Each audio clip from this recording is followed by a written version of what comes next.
नमस्कार सभी को, स्वागत है आपका अपने YouTube चैनल जॉब फोकस में। मैं विकास कुमार स्वागत करता हूं आपका अपने YouTube चैनल जॉब फोकस में। तो डियर स्टूडेंट्स, हमारी केमिस्ट्री क्लास चल रही थी जिसमें हम केमिकल इक्वेशन कर रहे थे, जिसके अंदर हम केमिकल रिएक्शन कर रहे थे। तो केमिकल रिएक्शन में हमने दो केमिकल रिएक्शन के बारे में जान लिया था। संयोजन अभिक्रिया कौन सी होती है? संयोजन और वियोजन। संयोजन अभिक्रिया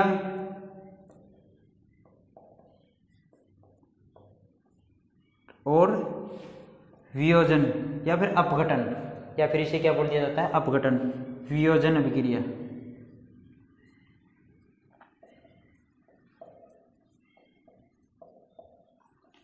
इन दोनों के बारे में हमने पिछली क्लास में जान लिया था। आगे ही क्लास में जानेंगे डियर स्टूडेंट्स। आज की क्लास में हम जानेंगे कि विस्थापन अभिक्रिया क्या होती है, डिस्प्लेसमेंट अभिक्रिया क्या होती है, रिडक्शन ऑक्सीडेशन क्या होती है, अपचयन उपचयन क्या होती है, रेडॉक्स अभिक्रिया क्या होती है। आज की क्लास में ये जानेंगे और आज ही क्लास में हमारा डियर स्टूडेंट्स ये जो टॉपिक है कंप्लीट हो जाएगा। इसके बाद हम अपना नेक्स्ट टॉपिक देखते हैं कि क्या स्टार्ट करते हैं। आज की क्लास में जो हमारा केमिकल रिएक्शन है, केमिकल रिएक्शन कंप्लीट हो जाएगा, तो इसके बाद हम अपना नया टॉपिक स्टार्ट करेंगे। तो देखिए डियर स्टूडेंट्स, संयोजन अभिक्रिया। संयोजन अभिक्रिया क्या थी? जिसमें दो या दो से अधिक रिएक्टेंट जुड़ के क्या बनाते थे? नया एक उत्पाद बनाते थे। जिसमें दो या दो से अधिक रिएक्टेंट जुड़ के नया उत्पाद बनाते थे। सर कैसे? C+ में O2 क्या बना? CO2। तो इसमें दो रिएक्टेंट जुड़ के ने एक उत्पाद बनाया। ये क्या होता है? संयोजन अभिक्रिया होती है। हमने पहले की क्लास, जो पहली क्लास थी केमिकल रिएक्शन की, उसमें जान लिया था कि रिएक्टेंट की केमिकल प्रॉपर्टी और प्रोडक्ट की केमिकल प्रॉपर्टी डिफरेंट डिफरेंट होती है। क्या होती है? डिफरेंट डिफरेंट होती है। तो ये हमने जान लिया था। अब देखें दोस्तों, वियोजन अभिक्रिया क्या होती है? वियोजन अभिक्रिया क्या होती है? जिस अभिक्रिया में एक रिएक्टेंट, जिस अभिक्रिया में एक रिएक्टेंट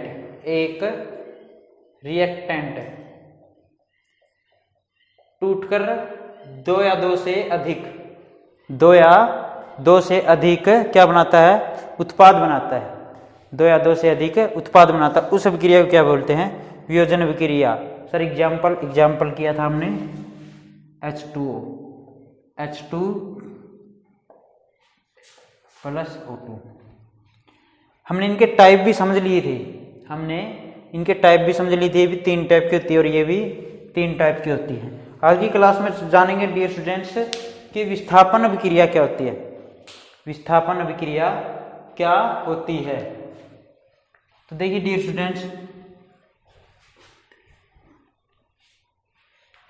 स्टूडेंट्स, विस्थापन अभिक्रिया क्या होती है।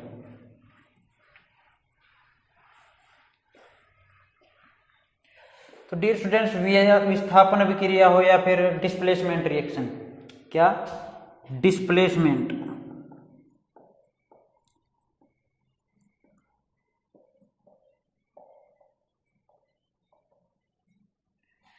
विस्थापन अभिक्रिया।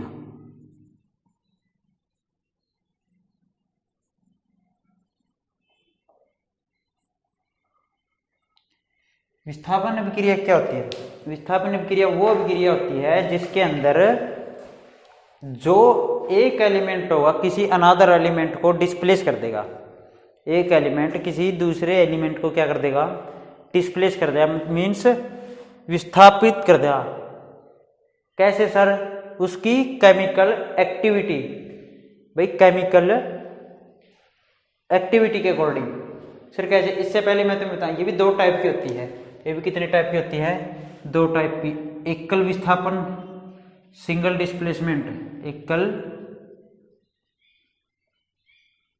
विस्थापन, सिंगल डिस्प्लेसमेंट।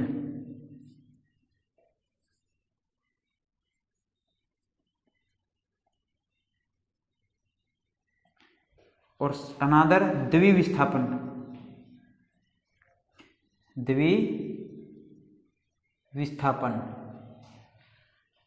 यो डबल डिस्प्लेसमेंट। इसे क्या बोलते हैं? Double displacement. दोनों क्या आती है। अब सिंगल डिस्प्लेसमेंट क्या होगी, जिसमें एक एलिमेंट दूसरे को डिस्प्लेस करेगा, एक एलिमेंट दूसरे एलिमेंट को क्या कर देगा, डिस्प्लेस कर देगा। और द्विविस्थापन डबल डिस्प्लेसमेंट क्या होगी, जिनमें दोनों ही एलिमेंट एक दूसरे को क्या कर लेंगे, डिस्प्लेस कर लेंगे। सर कैसे, इससे पहले हमें रिएक्टिविटी सीरीज को जानना जरूरी है। इससे पहले हमने रिएक्टिविटी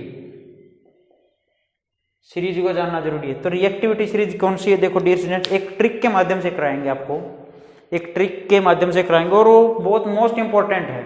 आगे की जितनी अपनी रिएक्शन होगी वो सबके लिए हेल्पफुल है, वो सबके लिए हेल्पफुल है। और साथ साथ में लिख भी लेना, क्योंकि वो मोस्ट इंपॉर्टेंट है। मोस्टली स्टूडेंट्स को ये याद नहीं होती, मोस्टली स्टूडेंट्स को वो याद नहीं होते। हम बताएंगे कि आपको कैसे याद करनी है। तो देखिए डियर स्टूडेंट्स, वो क्या है, देखो एक बार मैं इसे रीड कर देता हूँ, मैं एक बार लिख देता हूँ, फिर आपको समझाता हूँ कि क्या होता हो। देखिए डियर स्टूडेंट्स, केदारनाथ का माली आलू जरा फीके पकाता है, कौन है, आगे आओ पता चले। अब देखो ये रिएक्टिविटी सीरीज है, ये क्या है, रिएक्टिविटी सीरीज है। सर कैसे, मोस्ट रिएक्टिव एलिमेंट ऐसे घटते चले गए, ऐसे घटते चले गए, ऐसे घटते चले गए, ऐसे घटते चले गए। सीक्वेंस लिख देता हूं इनका, 1 2 3 4 5।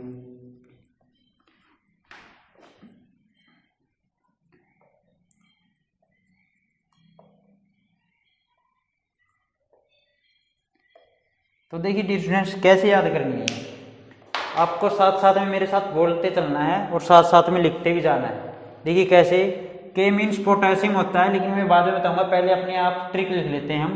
केदार, के मीन्स केदार, Na नाथ,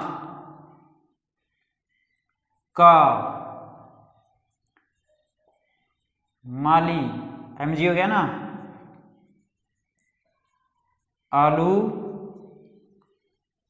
जरा फीके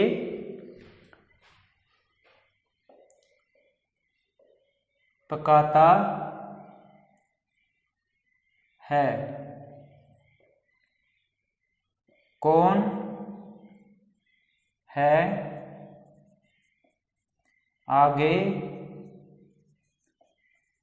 आओ पता चले। केदारनाथ का माली आलू जरा फीके पकाता है, कौन है, आगे आओ पता चले। तो मोस्ट रिएक्टिव एलिमेंट के मीन्स पोटेशियम, के मीन्स पोटेशियम। तो सबसे अधिक अभिक्रियाशील तत्व कौन सा है, पोटेशियम।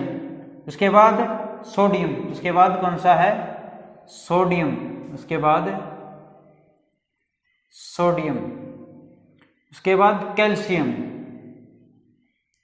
उसके बाद कैल्शियम, उसके बाद मैग्नीशियम, मैग्नीशियम।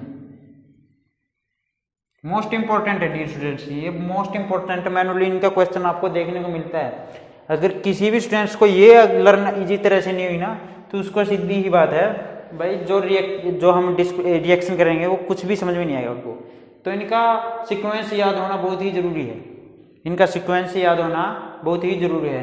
देखिए एल आलू, एन मीन्स आलू, आलू मीन्स एल्यूमिनियम, एल्यूमिनियम।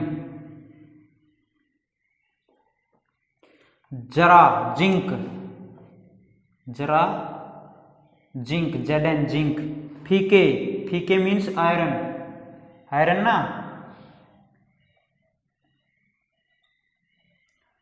आयरन। पकाता है Pb लेड, क्या आएगा, लेड, लेड मीन्स शीशा, है हाइड्रोजन। देखो डियर स्टूडेंट इजी से समझाऊंगा, Cu कौन, कॉपर, क्या होगा, कॉपर है Hg, मरकरी, क्या मरकरी, आगे आओ सिल्वर, गोल्ड Au गोल्ड, और लास्ट में प्लेटिनम। तो देखिए डियर स्टूडेंट्स, इजी से समझेंगे। देखो, केदारनाथ का माली, साथ साथ में आप भी रिपीट करते चले ऐसे ही, केदारनाथ का माली आलू जरा फीके पकाता है, कौन है, आगे आओ पता चले। तो ये रिएक्टिविटी सीरीज है, ये रिएक्टिविटी सीरीज है। सर कैसे, मोस्ट रिएक्टिव एलिमेंट, सबसे ज्यादा रिएक्टिव एलिमेंट पोटेशियम, कौन, पोटेशियम। तो पोटेशियम इन सबको क्या कर देगा, डिस्प्लेस कर देगा। पोटेशियम इन सबको क्या कर देगा, डिस्प्लेस कर देगा। अज्यूम कीजिए एल्यूमिनियम और जिंक के बीच रिएक्शन हो रही है, एल्यूमिनियम और जिंक के बीच क्या हो रही है, रिएक्शन हो रही है। तो एल्यूमिनियम किसको डिस्प्लेस कर देगा, जिंक को, जो ऊपर है। ये घटते सीरीज में है, ये कैसे, घटते क्रम में, ये किस क्रम में है, घटते क्रम में। किस क्रम में, ये घटते क्रम में, घटते क्रम में है, ये ध्यान रखना, ठीक ना, ये घटते क्रम में है। तो सीरीज जैसे Mg, मैग्नीशियम, माली, इजी ट्रिक है ना याद करने की। ये थर्ड चैप्टर में भी तुम्हें 2 या 3 चैप्टर इसी से सोल्व हो जाएगी तुम्हारे। अभी देखे ऐसे ही अगर हम इसके अंदर कैल्शियम और मैग्नीशियम के अंदर रिएक्शन कराएंगे तो कैल्शियम किसको डिस्प्लेस कर देगा, मैग्नीशियम को। कैल्शियम किसको डिस्प्लेस कर देगा, मैग्नीशियम को। आगे के लेसन में जानेंगे मेटल नॉन मेटल में कि जल के साथ कैसे, वाटर के साथ कैसे क्रिया करते हैं। अब देखो इस पूरी की पूरी रिएक्टिविटी सीरीज में ध्यान से देखना, यहां से स्टार्ट होगी ये मेटल मेटल मेटल, सबकी सभी क्या है, मेटल है। ये सब की सब क्या है, मेटल है, सिवाय हाइड्रोजन के।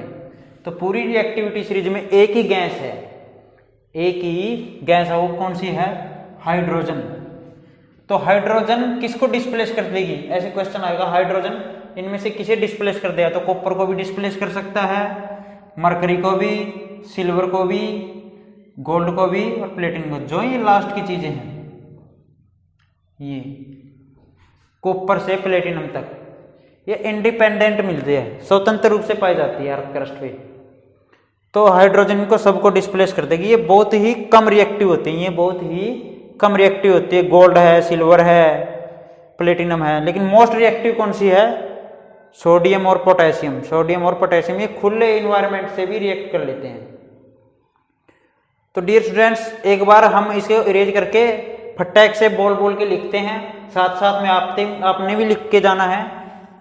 देन इसके बाद हम कैसे इससे क्वेश्चन सोल्व होते हैं वो देखते हैं डियर स्टूडेंट्स। कैसे केमिकल इक्वेशन को इससे सोल्व किया जाता है वो देखते हैं। मैं एक बार फट से लिख रहा हूँ इसको, साथ साथ में आपने भी लिखना है। देखिए डियर स्टूडेंट्स, यहाँ पे लिख रहे हैं केदारनाथ का माली आलू जरा फीके पकाता है, कौन है, आगे आओ, कौन है, आगे आओ पता चले, ठीक है ना। तो ये रिएक्टिविटी सीरीज है, ये रिएक्टिविटी सीरीज है। तो मोस्ट रिएक्टिव क्या है, पोटेशियम है। सर कैसे, अब देखते हैं केमिकल इक्वेशन के थ्रू। अब देखिए डियर स्टूडेंट, हमने कौन सी स्टार्ट करनी है, डिस्प्लेसमेंट। कौन सी, डिस्प्लेसमेंट, विस्थापन अभिक्रिया। कौन सी अभिक्रिया, विस्थापन अभिक्रिया। सर कोई एग्जाम्पल अभी देखते हैं।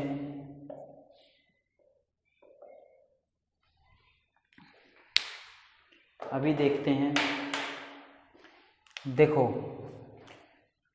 कुछ भी, देखो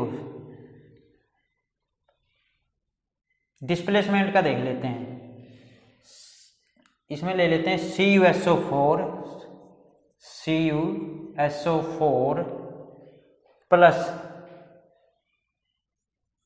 H2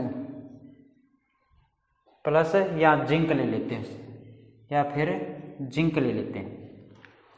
अब आपने इसके अंदर देखना है CuSO4 विस्थापन अभिक्रिया या फिर एकल विस्थापन अभिक्रिया इसी को बोलते हैं। इसकी क्या आइडेंटिफिकेशन मिलेगी? इसके अंदर एक एलिमेंट आपको सिंगल मिलेगा, इसके अंदर एक एलिमेंट सिंगल मिलेगा, या फिर यह कहा जाए इसके अंदर कोई चेंज नहीं होगा, लेकिन इसमें चेंज होगा। सर कैसे? देखो कॉपर में अगर रिएक्टिविटी सीरीज में चेक करो तो कहाँ पे है? यहाँ पे है। और जिंक कहाँ पे है? सर यहाँ पे है।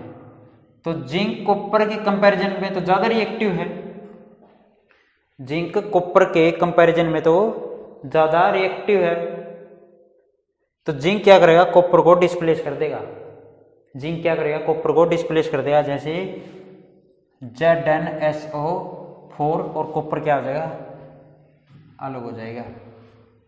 तो ऐसी विक्रिया को क्या बोलेंगे? एकल विस्थापन अभिक्रिया। ऐसी विक्रिया को क्या बोला जाएगा?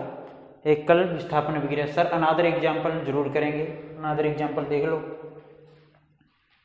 देखो CuSO4 प्लस H2 या फिर H2SO4 ले लो। CuSO4 तो आ गया था, H2SO4 यहाँ पे क्या ले लेते हैं? आयरन। यहाँ पे क्या ले लेते हैं? आयरन। अब देखो H2SO4 हाइड्रोजन के साथ क्या है? हाइड्रोजन के साथ है ना, तो हाइड्रोजन के साथ सल्फाइड है, तो हाइड्रोजन यहाँ पे है और आयरन कहाँ पे है? यहाँ पे। मीन्स हाइड्रोजन के कंपैरिजन में आयरन मोस्ट रिएक्टिव है। ये सल्फ्यूरिक एसिड है ना, सल्फ्यूरिक एसिड है, तो हाइड्रोजन को डिस्प्लेस कर देगा कौन? आयरन। तो यहाँ पे क्या रहेगा? FeSO4 प्लस H2, ये अलग हो जाएगा। ऐसे क्वेश्चन देगा तुम्हें, ऐसे दे देगा तुम्हें, अज्यूम कीजिए कि ऐसे दे देगा H2SO4 प्लस यहाँ क्या लिख देगा? Cu। तो यहाँ क्या लिख देगा? CuSO4 प्लस H2, या इनमें से कोई नहीं। इनमें से पूछा कौन सी गलत है, इनमें से कौन सी गलत? ये तो दो हमने अभी की है, सही है। अब इसे देखो H2SO4 है, H2SO4 तो हाइड्रोजन और कॉपर के कंपैरिजन में, हाइड्रोजन और कॉपर के कंपैरिजन में तो हाइड्रोजन मोस्ट रिएक्टिव है ना, हाइड्रोजन मोस्ट रिएक्टिव। ध्यान रखना ये हाइड्रोजन मोस्ट रिएक्टिव है किसके कंपैरिजन में? कॉपर के कंपैरिजन में। तो कॉपर क्या हाइड्रोजन को डिस्प्लेस कर देगा? बिल्कुल भी नहीं। तो ये कॉपर इसको डिस्प्लेस नहीं करेगा, ये क्या होगी? गलत होगी। तो यहाँ पर क्या होगी? No reaction. क्लियर? अब देखते हैं डबल डिस्प्लेसमेंट। अब देखते हैं डबल डिस्प्लेसमेंट। डबल डिस्प्लेसमेंट देखो क्या होता है।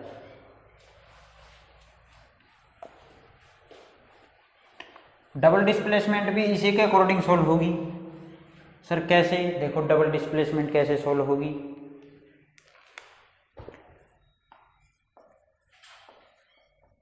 डबल डिस्प्लेसमेंट द्वितीय विस्थापन अभिक्रिया। सर कौन सी होती है? वो अभिक्रिया जो एक दूसरे को डिस्प्लेस कर लेती है। सर कैसे? देखो कैसे। कोई भी ऐसा एग्जांपल ले लेते हैं आप।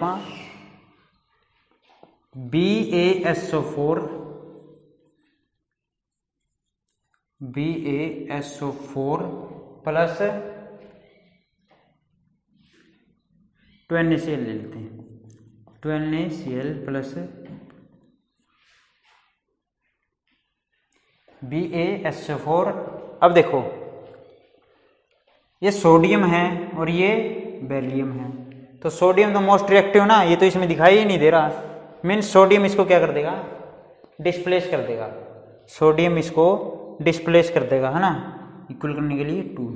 तो क्या देखो 2NaSO4, क्योंकि सोडियम इसको क्या कर देगा? डिस्प्लेस कर देगा रिएक्टिविटी सीरीज के अकॉर्डिंग। और क्लोरीन किसके साथ चला जाएगा? Ba के साथ, BaCl2। सर इसमें और डिस्प्लेसमेंट में क्या डिफरेंस है? तो इसमें ध्यान दिया ना तुमने, दोनों ही डिस्प्लेस हुए ऐसे, लेकिन उसमें एक ही डिस्प्लेस हुआ। सर कैसे? CuSO4 plus zinc, ZnSO4 plus Cu। तो इसमें डबल डिस्प्लेसमेंट में और डिस्प्लेसमेंट में मोटा मोटा यही डिफरेंस है। अब अगर डिस्प्लेसमेंट की बात करें तो आपको एक ही एलिमेंट मिलेगा, एक ही क्या मिलेगा? एलिमेंट। यहाँ पे क्या मिलेंगे? एलिमेंट तो वैसे दो है यहाँ पे, लेकिन ऐसे सिंगल एलिमेंट मिला। यहाँ पर कंपाउंड नहीं मिलेगा, यहाँ पे आपको क्या नहीं मिलेगा? कंपाउंड नहीं मिलेगा। डबल डिस्प्लेसमेंट में आपको कंपाउंड मिलेगा। कंपाउंड मीन्स यौगिक। क्या मिलेगा आपको? कंपाउंड मिलेगा। अब एक अभिक्रिया और रहती है हमारी, इसके बाद हम ये हमारा कंसेप्ट है क्लियर हो जाएगा। अब उसके और देख लेते हैं। देखिए डियर स्टूडेंट्स, क्या होती है उपचयन और अपचयन? उपचयन और अपचयन, ऑक्सीडेशन और रिडक्शन। उपचयन अभिक्रिया क्या होती है? उपचयन अभिक्रिया, ऑक्सीडेशन बोलते हैं इसको। क्या बोलते हैं इसको? ऑक्सीडेशन। वे अभिक्रियाएं जिसमें ऑक्सीजन की वृद्धि होती है, वे अभिक्रियाएं जिसमें ऑक्सीजन की क्या होती है? वृद्धि होती है, जिसमें ऑक्सीजन में वृद्धि होती है। सर कैसे? देखो dear student, Cu plus O2, 2CuO, यहाँ पे 2 लगा लेते हैं। तो ये कॉपर था और ऑक्सीजन के साथ इसने क्या बना लिया? Copper oxide. मीन्स ऑक्सीजन की वृद्धि होगी तो ऑक्साइड बनेगा, ऑक्साइड की वृद्धि होगी तो क्या बनेगा? ऑक्साइड बनेगा। तो कॉपर ने ऑक्सीजन के साथ अभिक्रिया करी, ऑक्सीजन इसके साथ जुड़ गया, सीधी ही बात है। ऑक्सीजन इसके साथ क्या हो गया? जुड़ गया। यहाँ पे देखो जुड़ गया। अगर ऑक्सीजन ऐसे जुड़ रहा है, वृद्धि हो रही है, मीन्स उसकी क्या हो रही है? वृद्धि हो रही है। तो कौन सी अभिक्रिया होगी? Oxidation reaction. कौन सी अभिक्रिया है? Oxidation reaction. अब रिडक्शन अपचयन कौन सी होती है? अपचयन अभिक्रिया जिस अभिक्रिया में ऑक्सीजन का ह्रास होता है, मीन्स कमी होती है। ऑक्सीजन का क्या होता है? ह्रास होता है, मीन्स कमी होती है। सर कैसे? देखो, अब यही कॉपर ऑक्साइड है। कॉपर ऑक्साइड की अगर मैं हाइड्रोजन से अभिक्रिया कराता हूं, इसमें भी कौन काम आएगी? रिएक्टेंट सीरीज, रिएक्टिविटी सीरीज ही तो काम आई। कॉपर से कंपैरिजन में क्या ज्यादा है? हाइड्रोजन। तो हाइड्रोजन किसको डिस्प्लेस कर देगा? कॉपर को। तो यहां क्या बनेगा? H2 plus Cu। तो ऑक्सीजन का क्या हुआ? यहाँ पे कमी हुई ना, ऑक्सीजन टूट गया। किससे? कॉपर से। तो ऐसी अभिक्रिया को क्या बोला जाता है? अपचयन अभिक्रिया। अपचयन अभिक्रिया। रिडक्शन, कौन सी? रिडक्शन। और जिस सीरीज में, जिस रिएक्शन में उपचयन और अपचयन दोनों होते हैं, जिस सीरीज में उपचयन और अपचयन दोनों होते हैं, उसे क्या बोलते हैं? रेडॉक्स अभिक्रिया। उसे क्या बोलते हैं? रेडॉक्स अभिक्रिया, जिसमें ऑक्सीजन जुड़ती भी है और ऑक्सीजन की कमी भी होती है। सर एग्जाम्पल देख लो। रेडॉक्स अभिक्रिया का एग्जाम्पल देख लेते हैं, मोस्ट इंपॉर्टेंट। ये भी रेडॉक्स अभिक्रिया का एग्जाम्पल था। देखो ZnO प्लस C, तो जिंक ऑक्साइड की कार्बन के साथ रिएक्ट, तो जिंक और कार्बन मोनोऑक्साइड बनी। तो यहाँ से कार्बन की क्या हुई है? कमी हुई है। यहाँ पे क्या है? रिडक्शन। और यहाँ पे ऑक्सीजन की क्या हुई है? वृद्धि। तो यहाँ पे तो ऑक्सीजन की कमी हुई थी, यहाँ पे ऑक्सीजन की वृद्धि हुई, तो यहाँ पे क्या है? ऑक्सीडेशन। तो ऐसी अभिक्रिया को क्या बोला जाता है? रेडॉक्स अभिक्रिया। रेडॉक्स अभिक्रिया। इसके बाद एक रहती है ऊष्माक्षेपी और ऊष्माशोषी। तो उसके बारे में 1 मिनट में क्लियर कर देता हूं मैं आपका। ऊष्माशोषी क्या होती है और ऊष्माक्षेपी क्या होती है?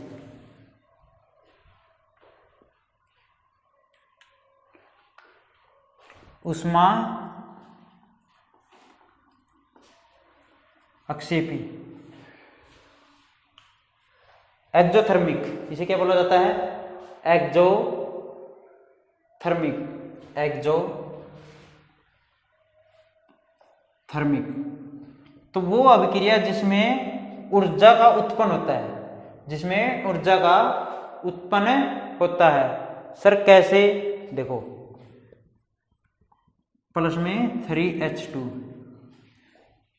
जब नाइट्रोजन की और हाइड्रोजन की अभिक्रिया होगी तो क्या बनेगा? अमोनिया बनेगा। प्लस क्या रिलीज होगी? उष्मा। क्या निकलेगी? प्लस का मीन्स है इसमें क्या उत्पन्न होगी? उष्मा। तो ऐसी अभिक्रिया है जिसमें क्या उष्मा उत्पन्न होती है, उसे क्या बोला जाता है? एक्जोथर्मिक। क्या होगी? जिसमें उष्मा का क्या होता है? उत्पन्न होता है, तो उसे क्या बोलेंगे? एक्जोथर्मिक। और एंडोथर्मिक क्या होगी? एंडोथर्मिक।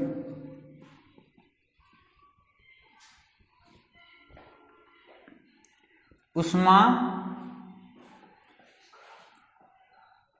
अक्षेपी, ये अक्षेपी सॉरी उष्मा शोषी। क्या? उष्मा शोषी। ये उष्मा अक्षेपी है और ये क्या है? उष्मा शोषी। तो उष्मा शोषी क्या होगी? जिसके अंदर उष्मा का क्या हो? ह्रास हो, जिसमें उष्मा का ह्रास हो। सर कैसे? नाइट्रोजन की ऑक्सीजन से विक्रिया कराएंगे तो नाइट्रोजन ऑक्साइड बनेगा। क्या बनेगा? नाइट्रोजन ऑक्साइड बनेगा। इक्वल करने के लिए यहाँ पे तो और माइनस क्या लगा देंगे? उष्मा। अब माइनस लगाया, इसका मीन जिसमें से उष्मा का क्या हो रहा है?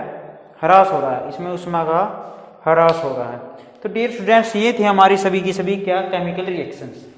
ये थी हमारी सभी की सभी केमिकल रिएक्शन। तो आज की क्लास में हमारा केमिकल रिएक्शन जो चैप्टर था वो कंप्लीट हो गया। आगे का चैप्टर हम नेक्स्ट क्लास में करेंगे डियर स्टूडेंट, और इसको ध्यान से रिपीट करते रहना बार बार, क्योंकि मोस्ट इंपॉर्टेंट है रिएक्टिविटी सीरीज। और इसको घटते क्रम मिल गया, मोस्ट रिएक्टिव, फिर घटते घटते घटते तो बहुत ही मिनिमम रिएक्टिव। तो डियर स्टूडेंट्स, आज की क्लास में इतना ही रखते हैं। आप बाकी कंसेप्ट अपने अगली क्लास में करेंगे। चलिए डियर स्टूडेंट्स, आज की क्लास में यही रखते हैं।